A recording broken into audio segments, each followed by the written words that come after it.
Gracias, buenas noches a todos. No los veo a todos, pero como dijo Samuel, deberíamos de estar todos, pero ¿qué le vamos a hacer? Algo sucede que no se conectan. Pero vamos a, vamos a dejar la foto para otro tiempo. Vamos a hablar un poquito de un consejo. Antes Samuel hablaba de un poco de aconsejarnos, de tratar de conectarnos todos, ¿no? Pero a veces los consejos no los escuchamos. Los buenos consejos a veces los dejamos y los malos consejos son los que tomamos en cuenta. Iba a hablar algo de Crónicas, pero leí uno de los capítulos y yo les aseguro que si empiezo a leerles el primer nombre, cuando llegue al 10º nombre ya no se olvidan, ya no se acordaron del primero. Entonces dije, son muchos nombres, ya con los nombres a veces no me acuerdo los nombres de los hermanos de la iglesia, mucho menos me voy a acordar de los tantos nombres que hablamos aquí. Entonces decía, necesito un consejo. Y me acordé de un rey que pidió un consejo. Dije, qué mejor forma de hacerlo que vamos a conversar de consejo a consejo. Se murió Salomón. Se muere Salomón y su hijo Roboam sube al poder, se convierte en rey. Y de la noche a la mañana se convierte en rey y le viene todo el pueblo y le hace un reclamo. Y en 1 de Reyes capítulo 12, versículo 4, la palabra de Dios dice así: tu padre agravó nuestro yugo más. Ahora disminuye tú algo de la dura servidumbre de tu padre y del yugo pesado que puso sobre nosotros y te serviremos. Fíjese lo que dice. O sea, le había subido tanto los impuestos, parecía alguien que conocemos, que a veces ahorita que tenemos que pagar va a ser un problema. Pero no le piden que los anulen, sino le dicen, ¿sabe qué? Bájale un poco. Porque lo que nos han puesto verdaderamente es muy difícil, está muy pesado pagar esto. Es un yugo muy difícil de pagar. Entonces, bájale. Nosotros, yo le aseguro que les decían, anúlenlo, ¿no? Ese 8.25 que nos cobran, quítenlo. Pero en este caso no, simple y llanamente les dice, bajen. Y este era un rey, que había sido un príncipe muy, ¿no? Ustedes ya saben cómo vivía Salomón, él vivía adentro. Estaba sobre todo, vivía sobre todo y tenía de todo. Lo que pasaba fuera de las paredes del palacio era casi desconocido para él. Él vivía por sobre todas las cosas. Pero dice algo inteligente, ¿no? Cuando a usted le piden un consejo y realmente, o una pregunta y usted no la sabe, pues lo que hace es, dame un tiempo y yo te la contesto. Este rey hizo lo mismo. Y les dijo, y él les dijo en el versículo 5, idos y de aquí a 3 días volved, y el pueblo se fue. Parecía lógico, ¿no? Usted no sabe la respuesta, voy a ir a mis libros o si no voy a preguntar a alguien y en base a eso yo le respondo. Hasta ahí vamos bien. Pero fíjense lo que hace este rey. En el versículo 6 dice, entonces el rey Roboam pidió consejo a los ancianos que habían estado delante de Salomón su padre cuando vivía y dijo, ¿cómo aconsejáis vosotros que responda a este pueblo? Hasta ahí todavía vamos bien. Lo lógico para usted y para mí, cuando tenemos una duda, es preguntarle a alguien que supuestamente sabe. Y en este caso los ancianos habían vivido con Salomón. Sabían cuáles eran las razones y por qué y el motivo les había puesto y cuánto era el impuesto que les estaba poniendo y por qué ellos decían que era un yugo muy pesado. Y es lógico, usted va a irle a preguntar a alguien que sabe, no al... Usted se quiere comprar un carro, no le va a preguntar al que vende las salchipapas en la esquina. Usted va a preguntarle a un mecánico, a un hombre y decirle qué carro debo comprar. No le va a preguntar a su niño que tiene 5 años, no tiene ni la menor idea. Usted va a preguntarle a alguien que sabe. Y en este caso se fue a los ancianos. Mire lo que le responden. Y ellos le hablaron diciendo, si tú fueres hoy siervo de este pueblo y los sirvieres, y respondiéndoles buenas palabras les hablares, ellos te servirán para siempre. Suena lógico. ¿Para qué fue llamado el rey? Supuestamente, ¿para qué somos llamados cada uno de nosotros? Para servir. Un pastor, un líder, usted y yo hemos sido llamados para servir. El mismo Señor dijo, ¿no? Acuérdense, cuando vino, entró con sus discípulos, agarró un cántaro de agua y les lavó los pies, porque era un siervo. y les quería demostrar de que usted y yo somos siervos. Pero en este caso, a este señor no le gustó esa palabra. ¿Cómo es posible que yo, siendo rey y sacerdote, como decimos algunos por aquí, voy a ser un siervo de ellos, voy a servirles? Y todavía le dice, ¿no? Y los sirvieres. O sea, que eres un siervo que supuestamente está para servir al pueblo. Supuestamente está para escuchar al pueblo. Supuestamente está para escucharnos a usted y a mí. Si a usted ni a mí no nos escuchan, pues ¿a quién está sirviendo? Y respondiéndoles buenas palabras les hablares, ellos te van a servir por siempre. O sea, mire, se olvidaron de los impuestos. No tocó los impuestos a los ancianos. Simplemente le dijo, sírvelos. ¿Por qué? Porque al servirlos, ese rey, y al hablar con ellos y tratarlos bien, iba a conocer sus necesidades, sus problemas, la situación en que se encontraban. ¿Vivían bien? ¿Les faltaba algo? ¿Estaban pasando por alguna necesidad? ¿Estaban enfermos? ¿Era suficiente lo que tenían para poder sobrevivir?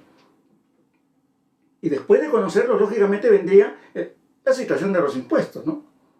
Y probablemente si era un buen rey, podría disminuirlos.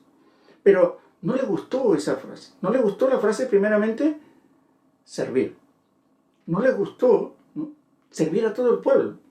No se acordó que su padre dijo, Señor, dame sabiduría para poder atender a todo este pueblo. Ya se olvidó de eso. Se acordaba de todos los problemas que hubo al final en el reinado de Salomón. Pero, ¿qué hizo?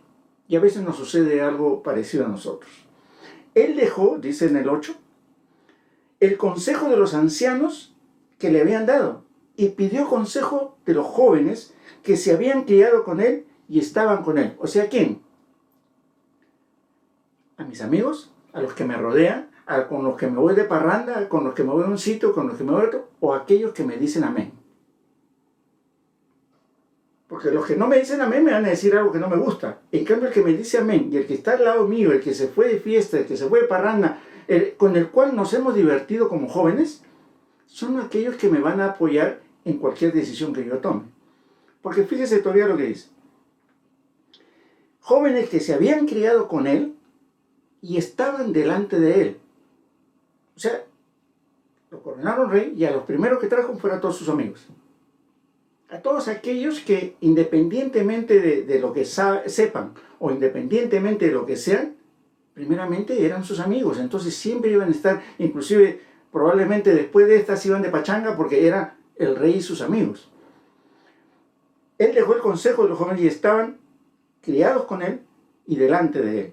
Y les dijo, ¿cómo aconsejáis vosotros que respondamos a este pueblo que me ha hablado diciendo, disminuye algo el yugo que tu padre puso sobre nosotros? Fíjense lo que le dicen los jóvenes que se habían criado con él. Y hay algo importante en esto que estaba recordando. Cuando la palabra de Dios repite mucho las cosas, 2, 3 veces, ¿no?, es que hay que poner mucha atención en eso que está repitiendo. De cierto os digo. Significa de que hay un énfasis en eso, ¿no? Y ahora aquí dice, ¿no?, los jóvenes que se habían criado con él y que estaban delante de él.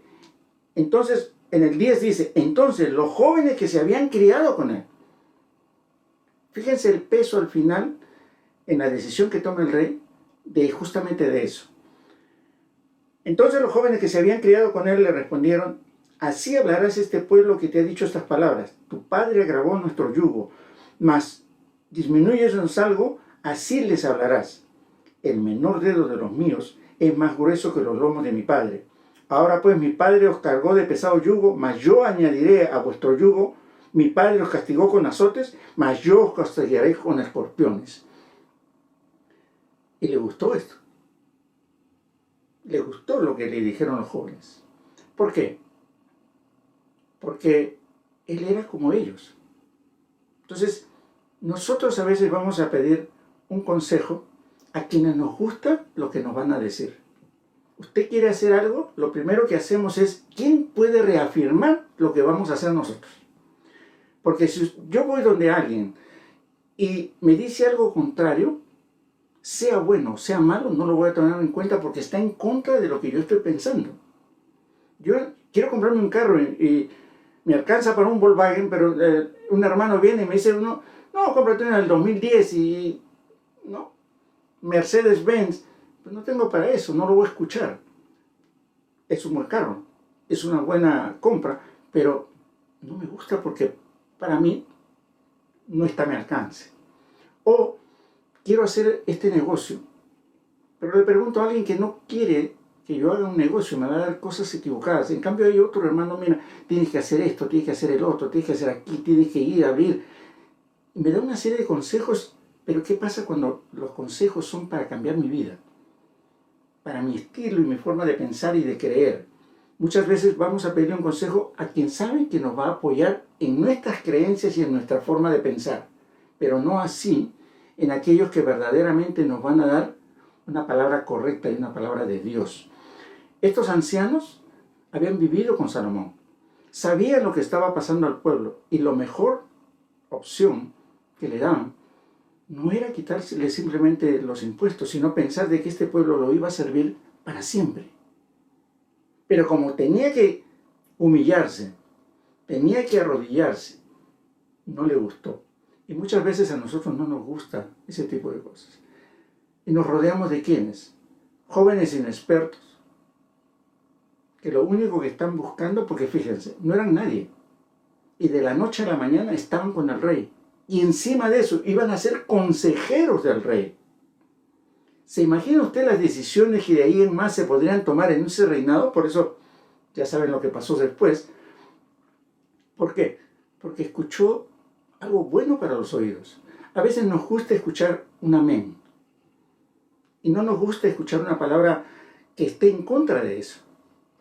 Pero muchas veces esa palabra que esté en contra es justamente la palabra como la de estos ancianos, una palabra de Dios que puede llevarnos a mejores lugares, a mejores pastos. Entonces nosotros debemos de tener, digamos, la suficiente madurez como para poder entender cuándo un consejo debemos seguirlo o no. Puede ser que en un momento sea muy bueno para nuestros oídos y pueda que sea un momento muy malo para nuestros oídos, pero verdaderamente, comparándolo con la palabra de Dios, es un buen consejo. Por eso hay de consejos a consejos. Nuestra vida, y lo que decíamos hace un rato, nos comunicamos muy pocos ahora en Zoom. ¿Por qué? Porque muchas veces nuestros consejos nos llevan a otro lugar.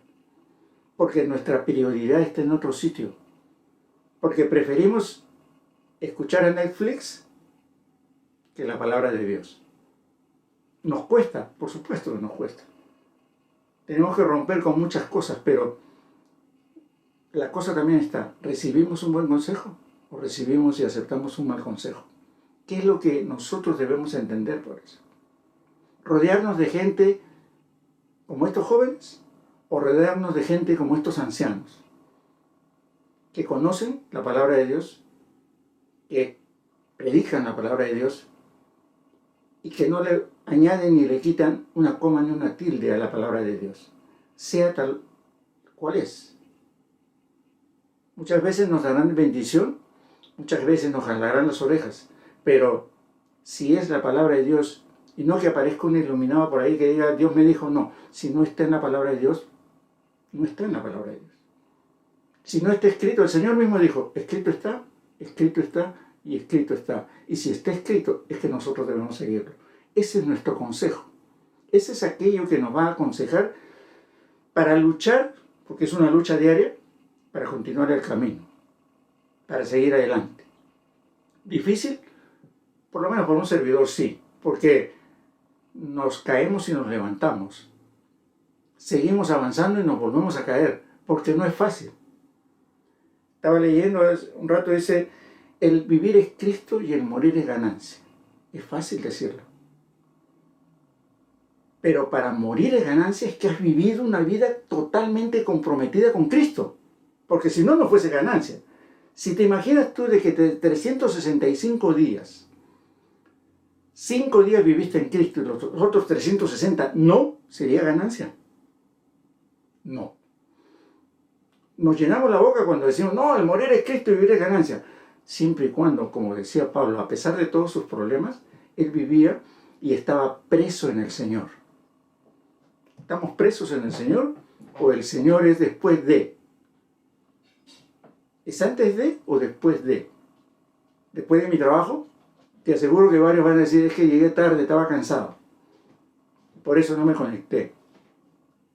Es que en el camino, es que ya no está preso en el Señor porque hay otras prioridades antes de.